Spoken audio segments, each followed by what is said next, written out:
Hinimok ng Department of Tourism o DOT ang lahat ng bisita na sumunod sa mga patakarang kaugnay ng paglalakbay at mga aktibidad na may kinalaman sa turismo sa Mount Pinatubo sa Zambales.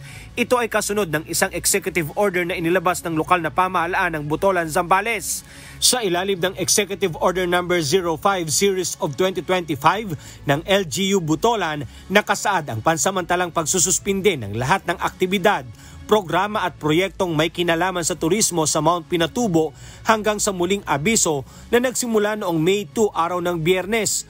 Ang pagsususpinde ng mga aktibidad sa turismo ay bunsod ng pangamba ng mga kasapi ng 80 indigenous people ng Tarlac tungkol sa kanilang karapatang katutubo at mga aktibidad sa turismo sa lugar. Ayon sa National Commission on Indigenous People o NCIP, hinarang ng mga miyembro ng komunidad ng ETA ang daang patungong Mount Pinatubo Center noong April 18 upang ipanawagan ang patas na kabayaran at pagkilala sa kanilang lupaing ninuno.